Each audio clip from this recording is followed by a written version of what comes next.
All right, so today's lesson is all about diagramming fractional parts. We have actually done these types of problems before, but today we're going to expand on that and add to it. So in the past, we've dealt with questions like this. Two-thirds of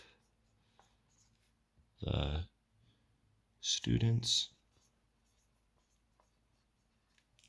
are girls,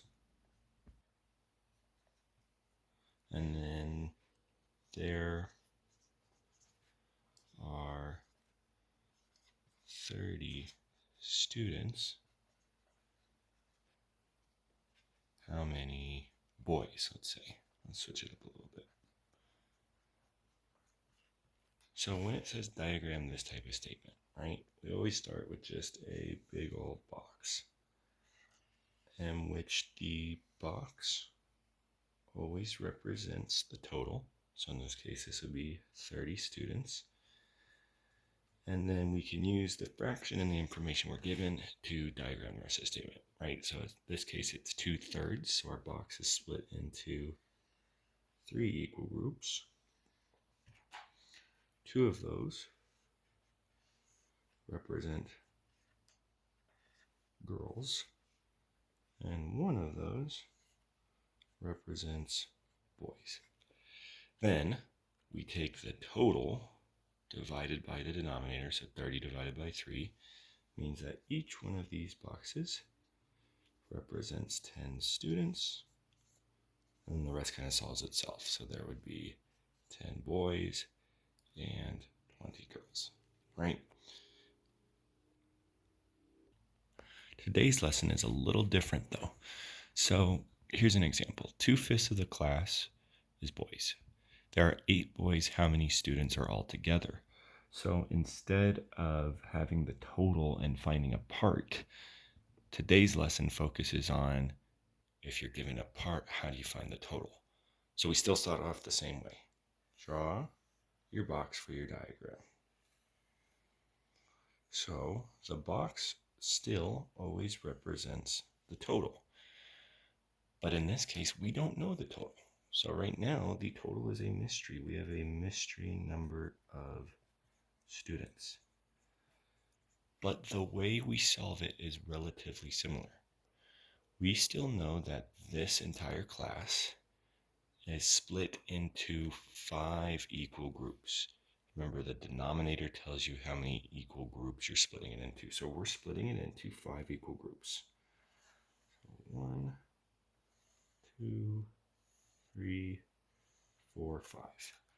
The numerator is still going to tell us how many parts. So we know that 2 of these 5, 2/5, represents the boys. And it doesn't ask, but we do know that 3/5 therefore represents girls. Okay, this is where you have to be careful. When we knew the total, we divided the total by the denominator to get each missing piece, right? But we don't have the total here. What we have is the number of boys in this case. We have 8 boys. Well, we know that those 8 boys represents 2/5 of the total.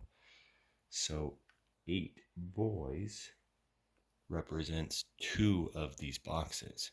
So instead of dividing the known amount by the denominator, when you're given a part, you divide the known part by the known numerator. So to find out how many students are in each box, we take 8, which represents 2/5, so we take 8 divided by 2, which means there are 4 students, right? 4 plus 4 is 8, so that checks out.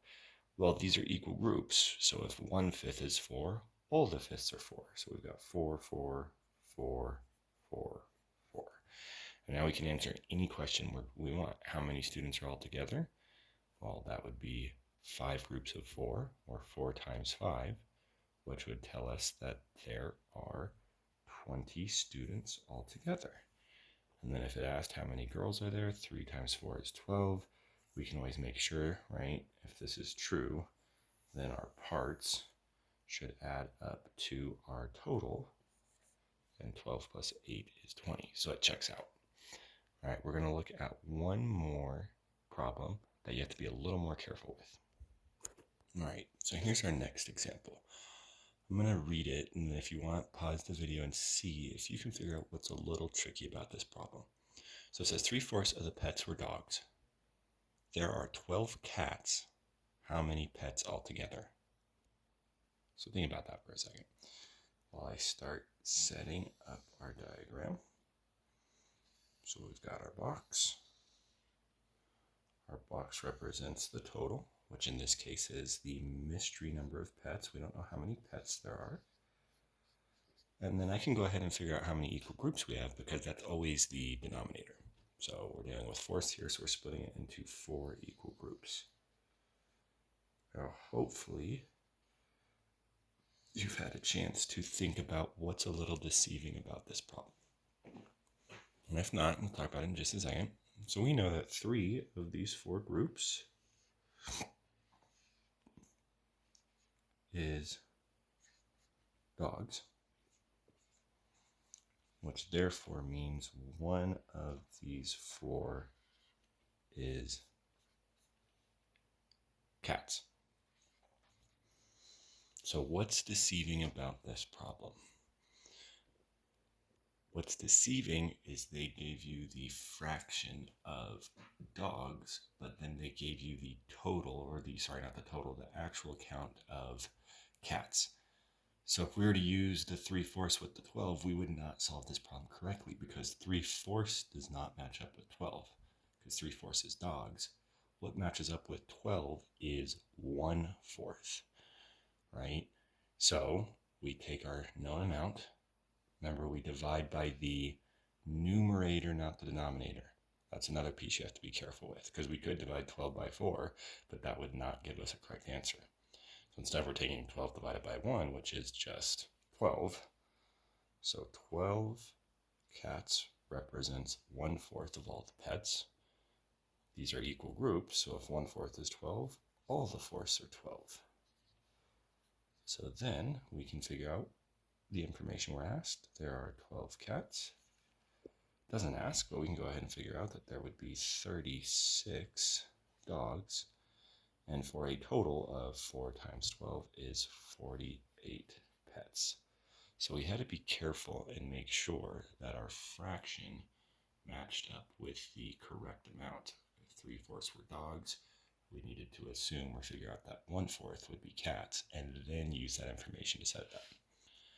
Now, if this is true, right, how many pets are all together, we can figure that out.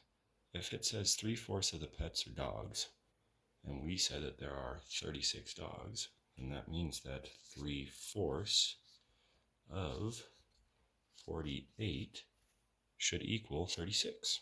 And if we take 48 divided by 4, we get 12. And then 12 times 3 does in fact give us 36. So it checks out. So when you're asked to find the total, you've got to be careful because you're going to divide by the known numerator, right? Divide the known amount by the known numerator.